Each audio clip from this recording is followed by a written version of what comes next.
Welcome back, students of ancient history. And last time we looked at the regal period and the legendary kings and some of the material that comes out of Livy and why that was so important to the founding of the Roman period and what that meant in the history of Rome. And we had just concluded with the driving out of the last king of Rome, Tarquin the Proud. And today we will pick up with the beginnings of the Roman Republic in 509 to its end in really 63. Well, we won't get all the way to 63 BC today, but I want to really look at today some of the legendary figures within the legendary stories of Livy, and what the later Romans saw as being the models for Roman behavior of what a true republican, a true Roman citizen, a steward of the republic did and how they behaved. What was republican virtue to these later Romans? What images did they have in their mind? And well, what was the Roman Republic itself, and how did it function? How did it actually work? It sort of is this legendary thing that was a bucolic society, but how did things actually work in the Roman system? How did this great work of democracy, this republican system, fit together? How did Rome then establish control over all of Italy? And these are some of the questions that we will answer in this. And I want to just say that this is the image of Rome as the eagle with the laurel, with the fasces here, with the eagle clutching the fasces, the protection of the republic. And it always has these letters, SPQR, Senatus Populusque Romanus, meaning the Senate and people of Rome, that this is what represents the Roman state, is this motto, that always the Senate and the people of Rome are who is represented. So the word republic comes from the Latin res publica, which is of course the language of the ancient Romans, and it simply meant the public thing, the sort of living public entity that all the citizens were attached to, that this was the thing that they all belonged to. It was in itself a living entity almost in their minds. And it was something that was thought to be of the utmost importance, that people did not serve in the army of ancient Rome because they were paid. They served out of duty to the republic. They did not get paid to serve in offices. They were not paid to be the magistrates of the state. They did it out of duty to the republic. So there are some features of the Roman Republic that are continual throughout the Republican periods, even to its very demise. And this is reactions against kingship in the regal period, in that there is always two chief magistrates. There are two chief consuls or praetors at all time, that there is always power sharing, that there is no one person, there is no one magistrate that can ever tyrannize the other. So one consul could not overrule the other consul. They had to, which is the consul is the chief office of state in the Roman Republic. And there was always checks and balances. There was always terms of office, that you could not serve as consul every year, that you could only serve as consul for 1 year, and then you could not stand for consul again, until much later in the Republican period when abuses of office began to happen. That any citizen has the right to justice, that there is a law, and that all citizens are protected by this law. And the punishments are under the law, and they are not simply dealt out arbitrarily by a king or a magistrate. And there are clear, as I say, checks and balances, but also divisions of power between each legislature, as we will come to see. And like Greece, if you owned a certain amount of land and you could serve in the army, then you could vote in the Roman Republic. And Rome has more voting power than did Greece.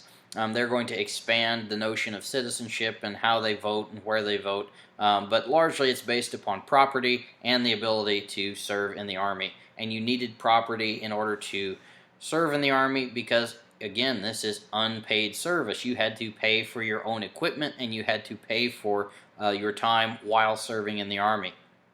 Not a professionalized force yet that is paid, but rather it's a militia type force.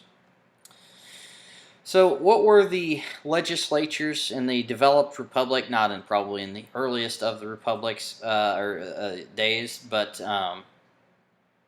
as time goes on, these will be the main assemblies that develop, and these will not make a lot of sense to the the modern mind, because there is so many checks on power, and this assembly has to do this, and this assembly does this. The Roman political system has often been described as a 85-year-old man in his kitchen, that he is the only one who knows where things are, how they work, and it makes utterly no sense to anyone who has not grown up within that system. So it's difficult to understand. So don't feel bad if you don't get it. If you get lost, the professoriate gets lost all the time within this as well. So really at the top you have the Senate, or who are the patricians. You had to be a patrician, which is a social distinction. One of the earliest founding citizens, one of the original fathers of the 30 tribes that Romulus founded. If you were not a member of one of the original senatorial patrician fatherly families, then you could not ever serve in the Senate. Now, most of the time in the ancient world, it's about the boys and how boys gain power. Now, you could, if you were born a plebeian, or if you were born a non-patrician, you could, and you were a male, you could never ever become a patrician, because it is impossible for you. Now, if you were a female, you could, and you were a plebeian, you could marry a patrician, and you would become a patrician, and your children would then become patricians. So in this way, it's more advantageous to be a woman to move up in social distinction. But the Senate's province is to deal with basically foreign relations and taxes. This is really what it does. It does not really make laws. It only makes suggestions. It issues pieces of advice. Then you have the Comitia Curiata, which is the meeting of all the citizens. And this assembly only does one thing. It confers imperium upon magistrates. So what is a magistrate? Well, that's any officer within the Roman system. So a consul, a praetor, a quaestor, a censor, a tribune. Eventually, the Comitia Curiata is just a worthless assembly, but again, it always gives imperium. It does nothing other than say, we accept the election and we grant imperium, which is the power to command upon our officers. And the Comitia Centuriata, which is the military assembly, this is where the chief officers of state are elected.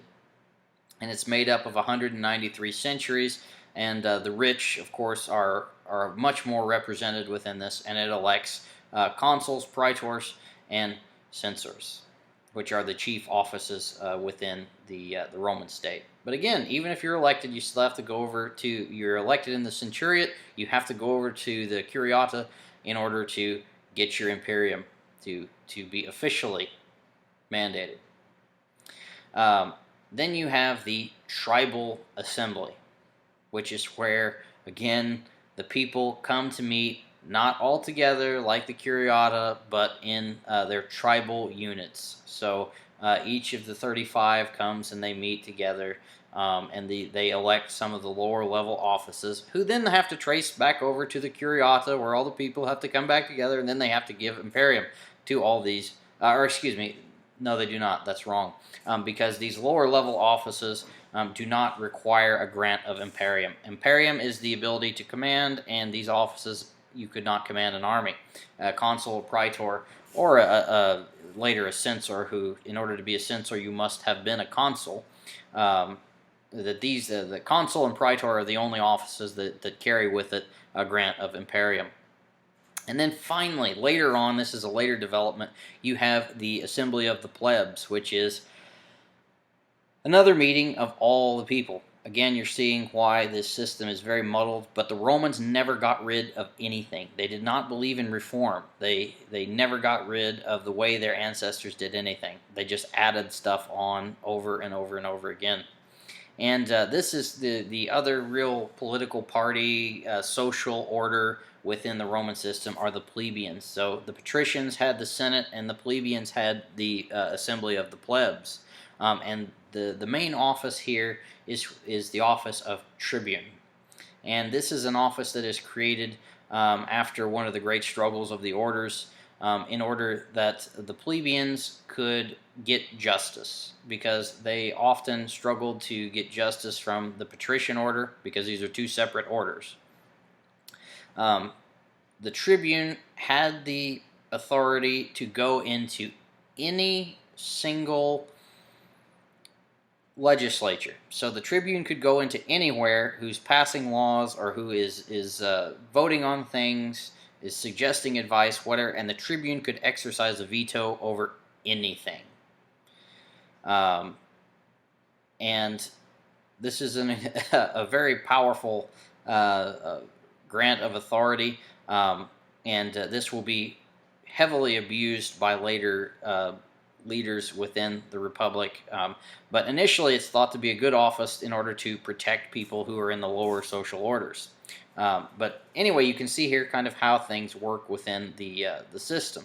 And all laws eventually, it is decided, have to originate within the plebeian assembly. This is where laws begin. The other places can pass some laws based on other things, but again, only the plebeian assembly can originate laws. So here's some of the officers of a state, and one thing I forgot to note when I was discussing the tribunes just a second ago is that they have this grant of sacrosanctity, meaning they are untouchable.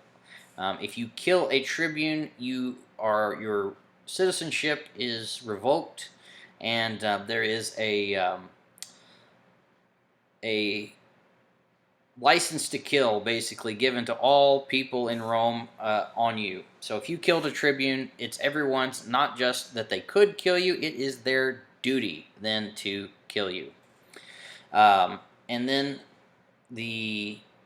anybody who holds an office, you could not be prosecuted while you held office. The moment that you were out of office, you could be prosecuted for anything that you did while in office.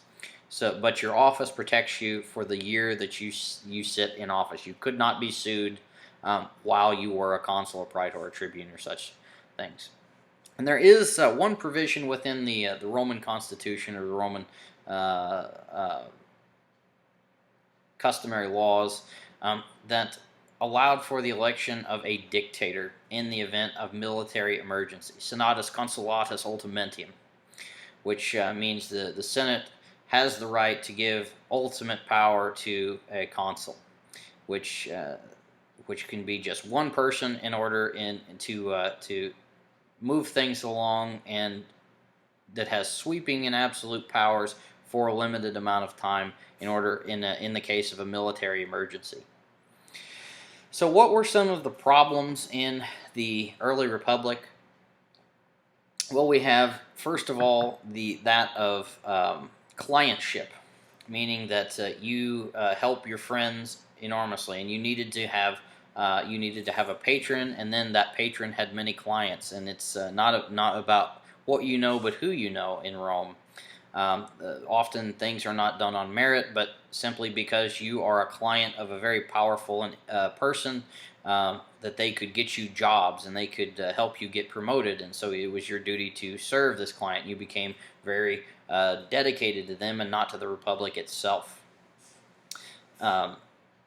There is also the struggle of the orders, where the patricians, there's kind of a social, not really an economic order, because there are plebeians that are vastly richer than patricians in some cases.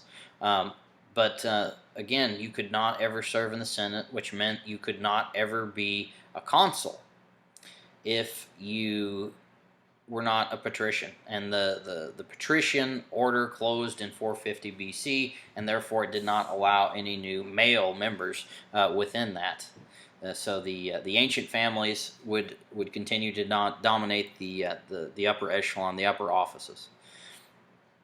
There is also the problem of land access, meaning that there was not a lot of land available because the rich and powerful had bought it all up, and that often poor people who were serving in the army ran themselves into debts, or even middling sort of citizens ran themselves into debt, and they were forced to sell themselves into debt bondage, or basically slavery.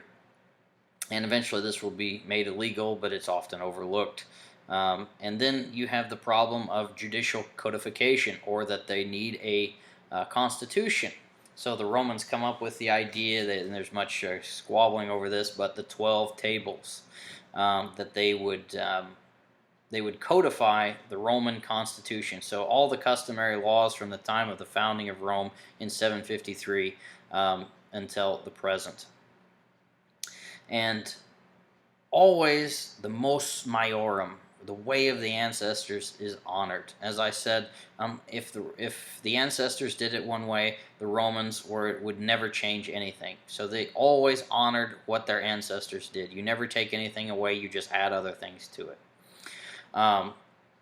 And eventually the problems of all these problems of the state would come to loggerheads within this great struggle with the plebeians, where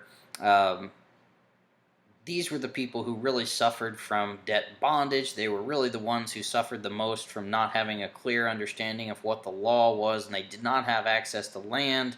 They could not get into the upper echelons of the offices to be consuls and praetors.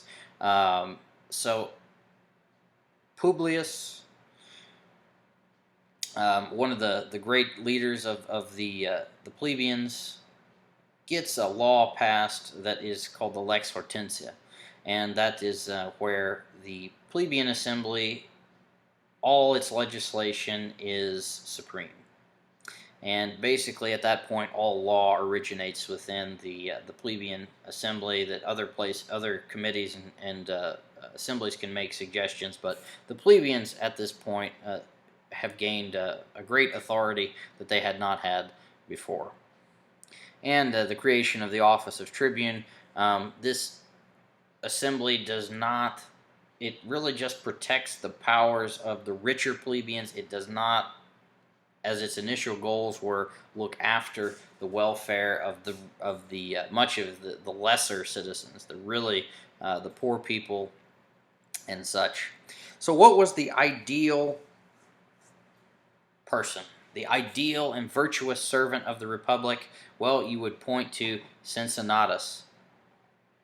And this was a person who George Washington, the first president, the great general of the American Revolution, looked to as his model for all things. And Cincinnatus was a former consul who was a patrician, and he had fallen onto bad times. And all he had left was just a small piece of land outside of Rome that he himself was having to farm because he had had so much trouble. In bailing his children out and this and that, and he had gotten into debt, and all he had left was just his own hands. He was a pauper.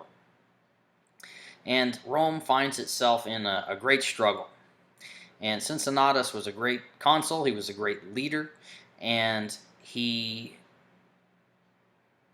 exemplified what a great Roman was, in that the Senate deputized him as dictator to come and save the day, because they thought he was the only one who could do it. And so they came to him, and there's this really touching scene in Livy where the senators come out and ask Cincinnatus, who is literally at the plow. He is plowing his field, and they ask him. They say, "Will you take up the office of consul, and we will confer upon you the authority of a dictator to save Rome?" And he says, "Well, all I have is just this." And his wife, kind of very touchingly, brings out his old. She says, I saved this, hoping you might need it someday," and brings out his old senatorial toga and whatnot. So he dons the clothes and marches to Rome and takes up command of the army. And in just shortly over 20 days, defeats the enemy. He marches into the Senate, lays down his authority, and goes back to his farm and back to the plow. So this is the image of the virtuous Roman. He does not, as dictator, he could have pardoned himself. He could have got rid of his debts. He could have eliminated his enemies. But he does none of these things. He exemplifies the virtuous republican.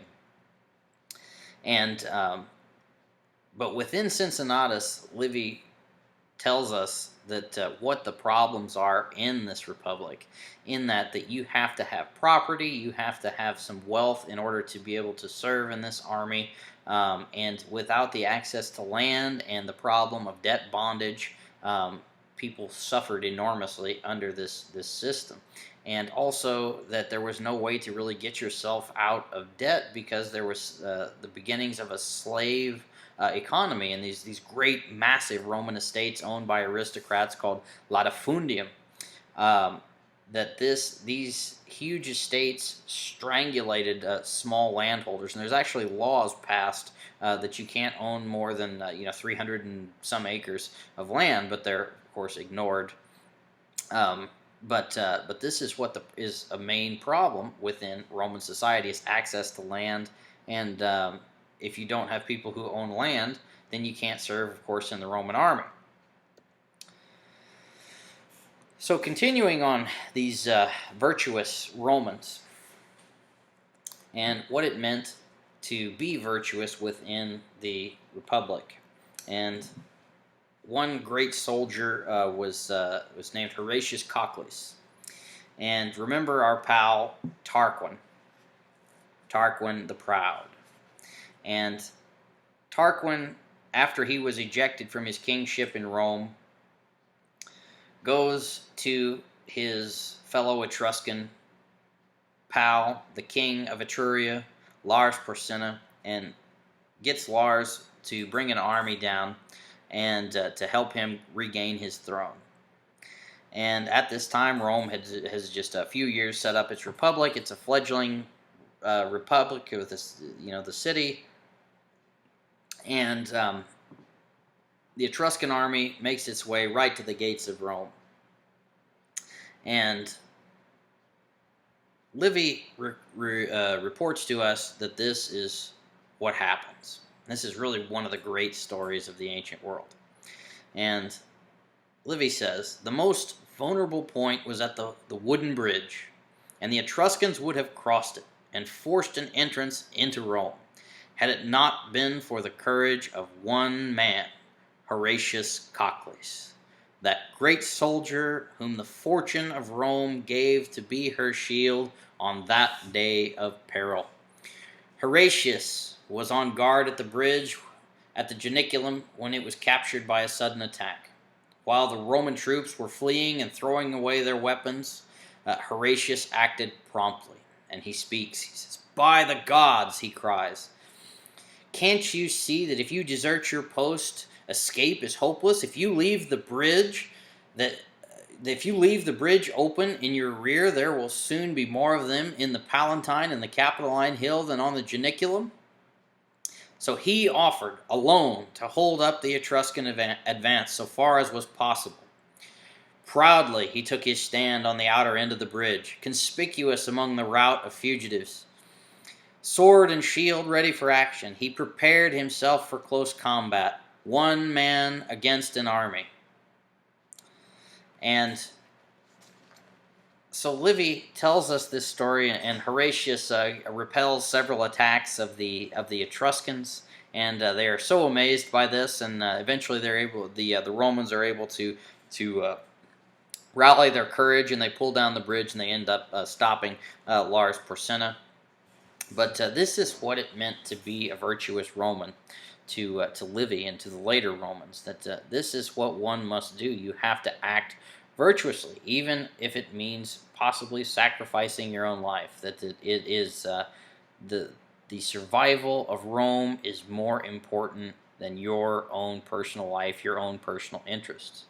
And Livy tells us stories of, I just simply don't have time to tell all these, but these are great things. An assassin sent to kill Lars Porsena, Gaius Mucius, who is named Scaviola. Um, he thrusts his hand into fire right in front of Lars Porsena and says, "This is Roman courage, and there will be 100 more come like me, even though you kill me." And Porsena is terrified by this, and eventually he lets him go. And then there's the story of Cloelia, who is a hostage, and she leads a group of women across. And anyway, Porsena ends up revering her more than he says more than Scaevola or than Horatius Cocles. But these are the great heroes of the early Republic, and they are probably legendary to some degree, but at the same time that they are tremendously important figures and for their sort of archetypal role of this is how you should behave. So I mentioned Publius Valerius Publicola, who helps the patricians in the great agrarian struggles. And we've got to move on more quickly here.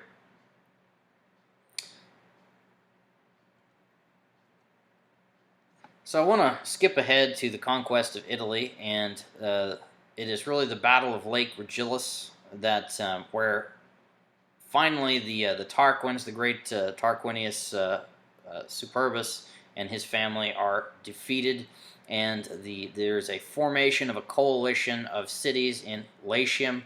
Remember that area in and around Rome? It's kind of like the Greek polis. It's just this area around Rome, and the Romans enter into this thing called the Latin League.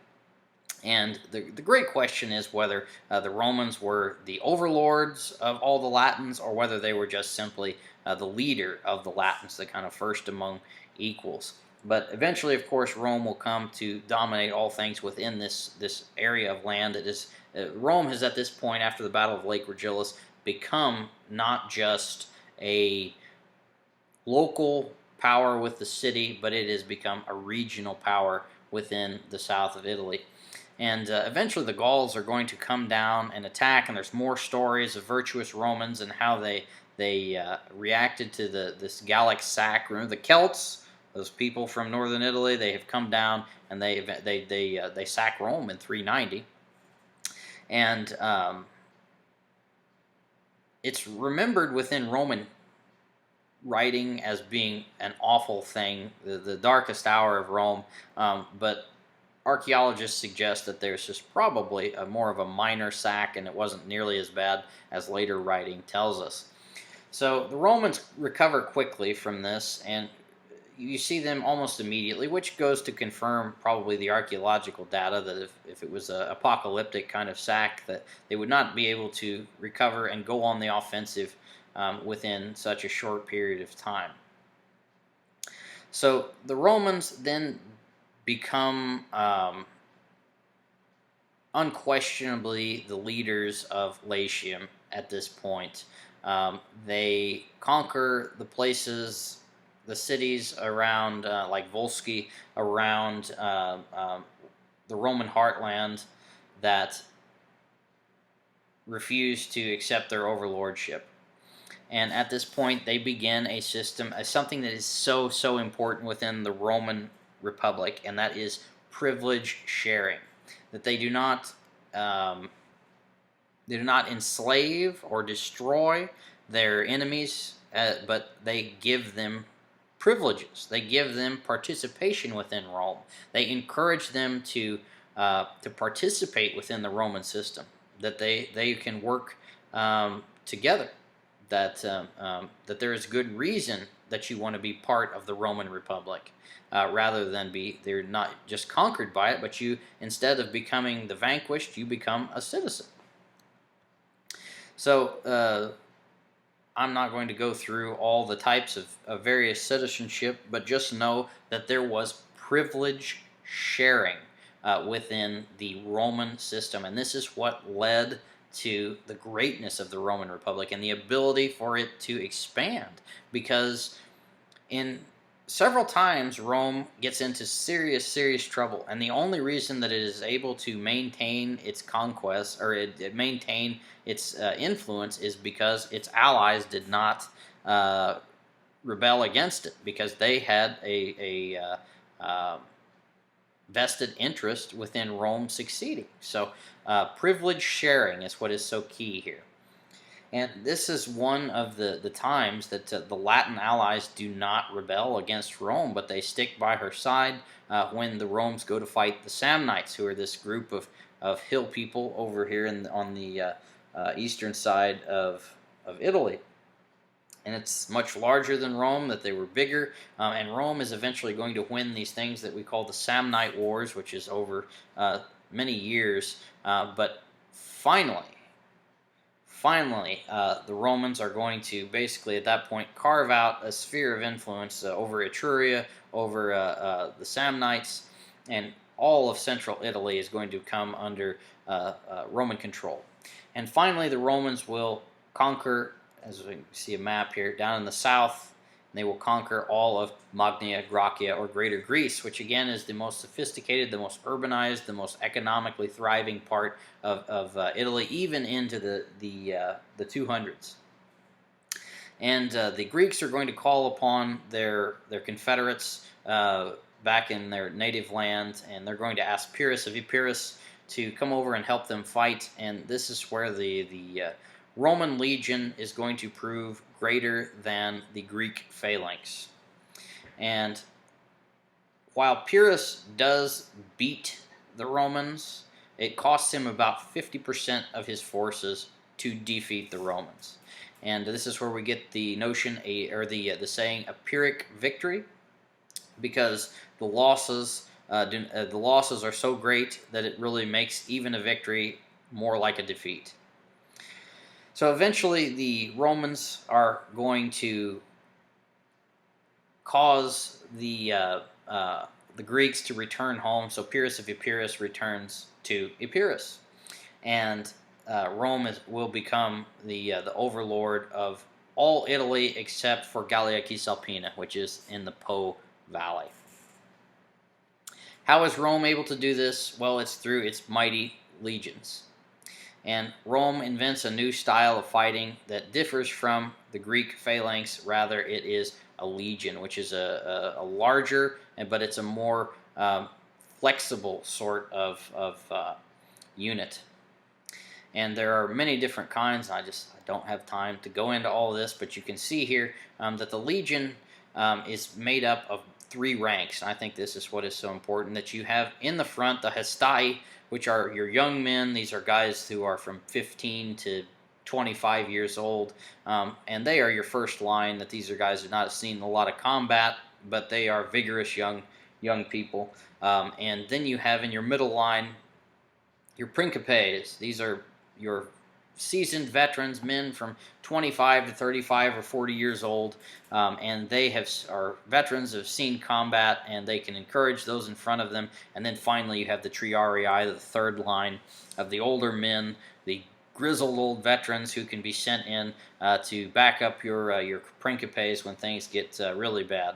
But through this flexibility and the use of the gladius, which is a short sword, and differing tactics, the legion proves superior to the phalanx, and you come to see the great Roman legionnaires tend to overwhelm at this point any armies that they are going to face. So there you have the beginnings of the Republic, and I would like to think that you now have some appreciation for what it meant to be a virtuous Roman, and how the Romans were able to come to possess and control all of Italy through a system of military innovation as well as privilege sharing. So until next time, stay healthy, wealthy, and wise.